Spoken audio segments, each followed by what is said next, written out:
Euh, Moi, quand je parle du Maroc et de la réalité au Maroc, je ne peux jamais dire que je vais parler d'une manière, comme vous, technique. Ça me fait mal au cœur, plus que l'argent qu'ils nous ont piqué, cette bande d'incompétents qui empêche vraiment des cadres comme vous, comme plusieurs cadres de ce pays qui sont une grande richesse, de participer au développement, au réel développement de ce pays. C'est le grand gâchis du Maroc aujourd'hui, c'est que ceux qui peuvent faire quelque chose pour le Maroc sont empêchés, sont arrêtés, sont bloqués. Et c'est là le grand problème. Tout à l'heure, j'ai posé une question à M. Djamri. Comme on le connaît tous, la ville de Tanger est parmi les grandes villes qui poussent le mouvement de 20 février. Il y a une grande réussite.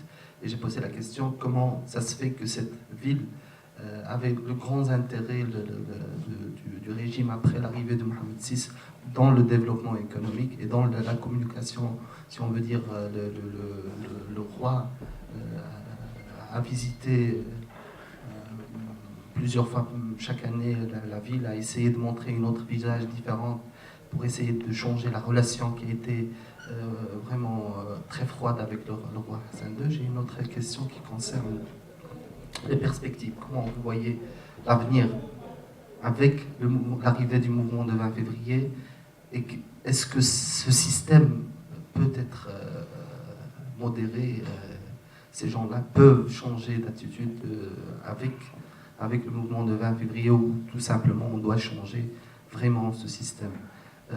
Une dernière question symbolique de l'image, après, il n'a rien à voir avec le sujet de votre conférence, mais la symbolique de l'image après le 20 février, les discours du roi. On a vu le prince Rachid a pris la place à droite. On n'a jamais vu ça. Il ne s'est jamais mis à droite, même à côté de son père, à côté de son frère, avant l'arrivée du prince héritier, c'était toujours vide. Après le 20 février, c'est lui qui a pris la droite. Est-ce que cela a une signification en sachant que la monarchie marocaine donne un grand intérêt à l'image? Alors, la ville de Tanger, je partage avec vous mes conjectures. Je n'ai pas d'analyse particulièrement fine à offrir, parce que ce n'est pas quelque chose sur laquelle j'ai beaucoup réfléchi. Mais comme ça, je veux dire, ce qui me frappe à Tanger, bon, vous savez qu'ils appellent Tanger le Mtaqal Muharrara maintenant, quand ils parlent de Tanger avec les slogans, etc. Je crois qu'il y a un aspect régional et un aspect culturel. Tanger a été une ville internationale pendant très longtemps, je crois que ça joue sur la mentalité des gens. Tanger est aussi le creuset des frustrations du Nord. Parce que ces gens, on a parlé de Bnim Kada, ni Jaoun Nazir Bnim Kada. Ce sont des gens qui, justement, étant donné le sous-développement, dit-on volontaire, économique du Nord voulu par le régime, par le pouvoir central, se sont retrouvés à Tanger, dans les banlieues de Tanger, se sont retrouvés à Tétouan, mais aussi et surtout à Tanger. Donc il y a un terreau, à mon avis, qui est fertile pour ce type de contestation. Et on en a aussi parlé tout à l'heure. Je pense que l'Aïd al-Ihsan, d'après ce qu'on me raconte, joue un rôle. Donc vous avez un terreau fertile et vous avez un agent organisateur et mobilisateur. Vous avez une combinaison qui mène, qui peut expliquer, si vous voulez, cette évolution. Mais aussi, ce qui me frappe, c'est que, et là encore, j'insiste là-dessus, c'est pas Tsamlor parce que je crois que vis-à-vis de la monarchie, je suis au-delà de Tsamlor, donc je peux me permettre d'être généreux quand je le veux. Je pense que le problème n'est peut-être pas la sincérité de ce que fait cette monarchie. Je veux dire, Tanger en est un peu la preuve, parce que je n'accuse pas le roi d'hypocrite quand il dit, ou là quand on nous dit qu'il s'intéresse au Nord, peut-être qu'il a vraiment envie, peut-être qu'il a une vraie volonté de le faire. Mais comme je disais avant, il n'a pas d'amour, il n'y a que des preuves d'amour. C'est-à-dire, qu'est-ce qui est fait pour que ça arrive? On ne peut pas en même temps avoir une volonté qui est peut-être réelle, qui est peut-être sincère, et en même temps laisser... D'ailleurs, Tanger est un cas. Nous enquêtons sur des opérations foncières à Tanger. Il y a notamment avec les gens d'Il-Toha, etc., où il y a eu des opérations mafieuses sur le foncier incroyables. Vous ne pouvez pas en même temps prétendre vouloir moderniser et faire évoluer la société tangéroise, les communautés de Tanger vers plus de développement économique, et en même temps laisser ce type de comportement se développer. سميتو هذاك ديال البام le maire اللي جراو عليه عبد المولى ça commence avec FCCOM. C'est une histoire d'FCCOM. Et Abd el-Moula a découvert que Majidi, à une certaine époque, était plus puissant que Fouad Ali Lima, parce que Fouad Ali Lima n'a pas pu le protéger. Ils l'ont appelé en lui disant on veut des autorisations, là on veut payer, je ne sais pas, un passe-droit, comme FCCOM a partout au Maroc, et notamment à Casablanca, c'est officiel, nous le savons. Et Abd el-Moula a décidé de prendre son rôle au sérieux. Il a dit non, je ne peux pas, il y a des lois, des machins, etc. Il a compris que la géographie du pouvoir, avant le 20 février, parce que moi je pense que le Majid est affaibli aujourd'hui et que l'Himma est l'homme puissant du Maroc aujourd'hui, parce que, bon, ça c'est le drame, on peut en parler plus tard si vous voulez, mais bon, c'est le roi qui décide du contenu de la sélectionnaire qui décide de l'équipe nationale اللي دايره به واختار لينا المجيدي ورشدي الشرايبي وفؤاد علي ليما وحنا خصنا نقولوا امين وما عندنا ما نديروا. C'est eux ils voient le Maroc à travers le filtre de ces gens-là qui étaient ses copains de. Est-ce qu'il se passe quelque chose là? Oui, c'est juste. Ça par contre c'est gênant, ouais, parce que il m'est difficile de parler.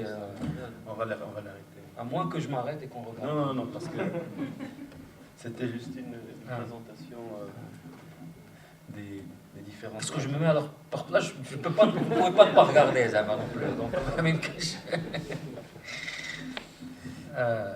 Donc voilà, donc il analyse le Maroc, il regarde le Maroc apparemment à travers les yeux de ses copains de collège royal. Et donc on doit faire avec, on n'a pas le choix. Donc Tanger, il y a la volonté, mais en même temps, FCCOM, le foncier, etc. Donc ça ne fonctionne pas. Et je pense que de ce point de vue-là, c'est une ville intéressante à analyser. Le 20 février, quand on a discuté tout à l'heure, on était arrivé à Vous m'avez posé la question, qu'est-ce qui se passe si on est à la frontière de l'émeute? Mais c'est une question qui est intéressante. C'est une question qui est intéressante parce que c'est une possibilité. Il se peut, parce que le problème dans ces effets de masse, ils ne sont pas prévisibles. Aujourd'hui, ils ne sont plus contrôlables. On sait comment avant ils étaient contrôlables. On tirait sur la foule. 81, pour l'armée, on tirait sur la foule. Ça aussi, on en a parlé avant. Ça, c'est l'une des thèses de Rémi Levaux. Rémi Levaux explique la puissance de l'armée marocaine politique par le fait que l'armée marocaine, contrairement aux armées des pays démocratiques, ne s'occupe pas seulement et pas vraiment de la défense des frontières, elle s'occupe de la protection des élites au pouvoir contre le peuple.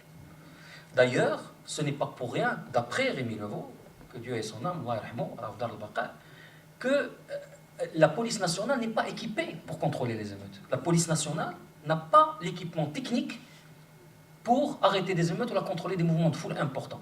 La seule façon de les contrôler, c'est ce qui est arrivé en 81, c'est ce qui est arrivé plus tard. Or, aujourd'hui, c'est compliqué de faire ça. C'est compliqué pour deux raisons majeures. La première, c'est que les partenaires internationaux ont mis une ligne rouge. Et il est difficile, malgré toute l'hypocrisie qui est dans la nature même des relations internationales, il est difficile d'admettre que parce que Mohamed VI a libéralisé le statut de la femme, il peut tirer sur la foule à Blimkala pour faire la chose, pour caricaturer. C'est compliqué.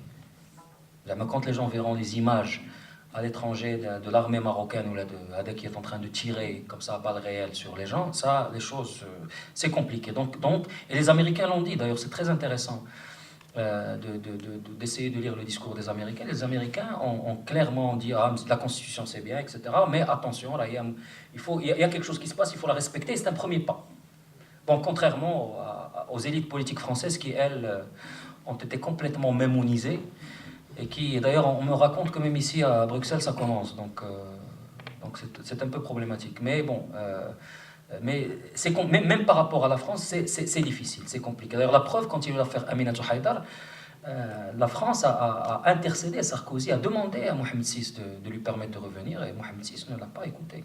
Les Espagnols ont essayé, il ne les a pas écoutés. Donc, même dans ces cas-là, quand même, il y a un minimum, là je parle 2 secondes de la France, La France est au Conseil de sécurité. D'ailleurs, il y a eu une anecdote qui a été reprise par la presse, c'est que quand il y a eu, je ne sais pas, il y a 1 an ou 2 ans, quand il y a eu la discussion du renouvellement du mandat de la MINURSO, vous savez que le grand débat, c'est est-ce que la MINURSO doit s'occuper du respect des droits de l'homme ou pas. La seule mission similaire à la MINURSO qui n'a pas comme mandat le respect des droits de l'homme, c'est la MINURSO. Toutes les autres missions du monde l'ont, pour des raisons d'ailleurs historiques, parce que quand la MINURSO a été mise sur place en 91-92, donc c'était avant les massacres de Srebrenica, c'était avant, etc. C'était pas dans le, si vous voulez, c'était pas un élément important de ce type de mission. Donc il s'est trouvé que, historiquement parlant, c'est une mission qui n'a pas ce mandat-là.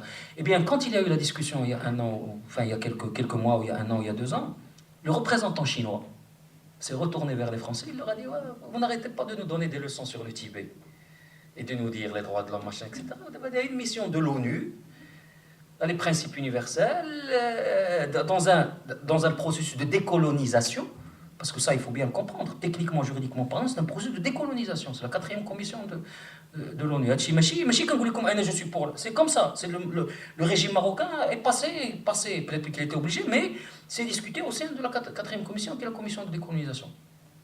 C'est quand même fort de café que le pays de la Révolution française, des droits de l'homme, n'accepte pas qu'une mission de l'ONU s'occupe des droits de l'homme. Et donc ça pose un problème aux Français. Il y a une pression sur les Français, c'est difficile. Et donc fatalement, ils peuvent moins la ramener quand il s'agit du Tibet, quand il s'agit d'autres affaires qui touchent soit les Russes d'ailleurs, soit les Chinois. Donc il y a un prix à payer. Donc voilà, le premier aspect, c'est que les alliés internationaux, on va avoir beaucoup de mal, d'autant plus que Kadhafi est parti. Ben Ali est parti. Nous vivons dans un autre monde. C'est fini. Si Mohamed VI paraissait gentil en comparaison aux autres bandits, eh bien il n'y a pratiquement plus de bandits.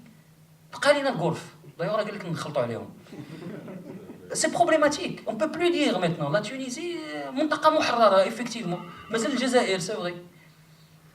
Donc on est dans une autre dimension. Et je n'ai pas l'impression qu'eux l'ont compris d'ailleurs. Ça, c'est le deuxième aspect. C'est mettez-vous à la place de Ben Slimane, ou là de Ben Nani, ou là de... Je reçois un coup de fil, Casa a explosé, Tanger a explosé, ça brûle, ça tue, ça machin, etc. Allah يخليك راه بقيتي غير انت صيفطنا سميتو لا اخويا ما غنمشيش. Pour 2 raisons. D'abord ما عندي فين نتخبى لان غنتحاكم شي نهار. Un jour ou l'autre, je vais passer devant un tribunal. Si j'envoie les troupes pour tirer sur les gens, on va me juger un jour, quelque part. Chez Courfly ou chez Monsebakala. Si ce n'est pas au Maroc. Donc je n'ai plus où me cacher. On en parlait tout à l'heure, Ben Ali, qui était le moumou de l'Occident parce qu'il avait libéralisé la femme et massacré les islamistes, Ben Ali est en train de finir ses jours dans une prison, parce que c'est une prison, en Arabie Saoudite, dans le bled l'islam, le bled smito. Mais عنده فين يمشي. Dès que j'achète un hôtel particulier à Paris pour mes vieux jours, quand je massacre tout le monde, que j'achète assez de politiciens français, etc., que j'achète... Ça n'existe plus, c'est terminé. Ils n'ont plus où se cacher. Donc ça, la deuxième, l'IER. L'IER, bon, les gens n'ont pas été jugés, les gens n'ont pas été nommés, mais vous avez dit, alors que l'IER, d'ailleurs ça aussi d'un point de vue politique, fait un l'IER ne pouvait être qu'un processus défectueux, par définition, parce que l'IER est le seul exemple au monde d'une commission, entre guillemets, c'est pas une commission de vérité, mais une commission de ce qu'ils appellent la justice transitionnelle, où il n'y a pas eu changement de régime. Et il y a une raison pour laquelle on ne peut mettre en place des commissions de justice transitionnelle qu'après un changement de régime. Il y a une raison qui est très simple. Parce que vous allez juger les gens qui sont les piliers du régime. Ceux qui aujourd'hui sont encore dans le système sécuritaire marocain peuvent dire la chose suivante. Mais nous, monsieur, on a fait ça pour ton papa qui t'a donné son trône. Pourquoi moi j'ai envoyé à 81, j'ai fait des fausses communes? Moi j'ai reçu des ordres, c'est pour ton père, c'est le trône sur lequel tu es assis. C'est moi qui l'ai, c'est moi qui ai donné ma smitou pour le faire. Ou d'abord j'ai pris une commission pour dire que moi je suis un assassin.